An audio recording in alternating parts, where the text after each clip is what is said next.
सुंदरवन नाम के एक जंगल में कई दिनों से लगातार बारिश हो रही थी। बारिश रुकने का नाम ही नहीं ले रही थी। सारे पक्षियों के घरों का खाना समाप्त हो गया था और सारे पक्षी बहुत परेशान थे कि भोजन कहाँ से आए। और दूसरी तरफ टोनी नाम की चिड़िया को कोई भी चिंता नहीं थी, क्योंकि उसने बारिश शुरू होने से पहले चने के कुछ दाने इकट्ठा कर लिए थे जो बारिश बंद होने तक पर्याप्त थे। टोनी चिड़िया को कोई भी चिंता नहीं थी, क्योंकि उसने पहले से ही दाने इकट्ठे कर लिए थे। अब वो मजे से बारिश के मजे ले रही थी। बेटा, तुम मुझसे हमेशा पूछा करती थी ना कि माँ आप भी इतने ढेर सारे खाने क्यों इकट्ठा कर रही हो। अब देखो, जब बारिश में किसी के पास खाना नहीं है तब हमारे पास कम से कम इतना पर्याप्त भोजन तो है ही कि बारिश रुकने तक हम इसे आसानी से खा सकते हैं, आराम से बैठकर। जिंदगी गुजारने के लिए बहुत मेहनत करनी होती है और अच्छे दिनों में बुरे दिनों का ख्याल रखना पड़ता है। ये सब मैंने अपने बड़ों से सीखा है और अब तुम्हें मुझसे सीखना होगा जिंदगी गुजारने का तरीका। अभी टोनी चिड़िया ये सब बातें कर ही रही थी कि तभी दरवाजा खटखटाने की आवाज आती है। अरे, इतनी रात के कौन आया है और वो भी इतनी बारिश में। देखना पड़ेगा कि कौन आया है। बहन, मैं कालू कौआ हूँ। पास के ही बेरी के पेड़ पे रहता हूँ। मेरे बाल बच्चे सब भूखे हैं। बारिश की वजह से मैं काम पे नहीं जा पा रहा हूँ और मेरे घर में खाना भी समाप्त हो गया है, तो तुमसे थोड़ा सा भोजन मांगने आया था। कृपया मेरे बाल बच्चों के लिए थोड़ा सा भोजन दे दो। तुम्हारा बहुत उपकार होगा मुझ पर अगर तुम मुझे कुछ खाना दे दो। अरे, मैं तुम जैसे लोगों को जानती हूँ। तुम लोग अच्छे दिनों में बुरे दिनों का ख्याल नहीं रखते हो। उसके बाद जब बारिश होने लगती है तब इधर उधर मुंह मारते फिरते हो कि आप खाना दे दो, आप खाना दे दो। मैं तुम्हारी मदद कभी भी नहीं करती अगर मुझे तुम्हारे बच्चों का ख्याल ना होता। मैं सिर्फ तुम्हारे बच्चों के लिए ही कुछ दाने तुम्हें दे रही हूँ।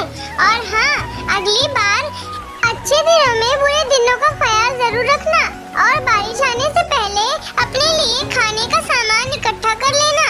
समझ में आई मेरी बात? हाँ टोनी बहन, मैं बहुत शर्मिंदा हूँ।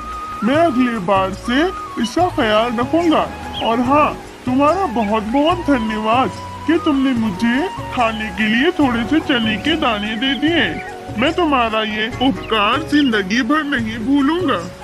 फिर कालू कौआ दाना लेकर अपने घर आ जाता है और अपनी पत्नी सुंदरी कौवे से कहने लगता है, मैं ले आया हूँ कुछ खाना, लेकिन थोड़े से दाने पे इतना इतरा रही थी, ऐसा लग रहा है मुझे उसने क्या दे दिया हो। कुछ दाने क्या इकट्ठा कर लिए हैं। बहुत घमंड कर रही थी, कह रही थी अच्छे दिनों में बुरे दिनों का ख्याल रखा करो।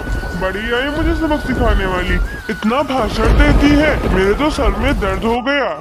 फिर वे सब वही चना का दाना खा के सो जाते हैं। रात तो किसी तरह बीत जाती है, लेकिन जब अगली सुबह होती है तो कालू कौआ की बेटी फिर से खाना मांगने लगती है।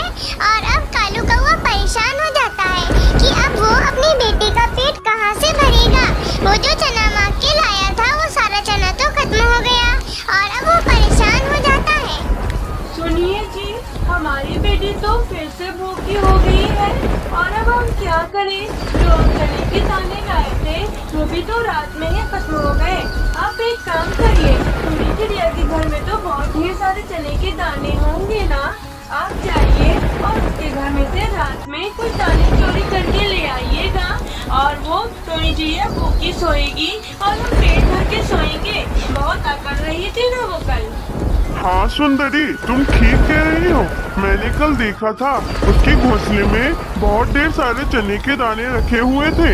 मैं यही करूँगा, रात में जाकर उसके घोंसले में से चने के दाने चुरा लाऊंगा और अपने बच्ची का पेट भरूंगा।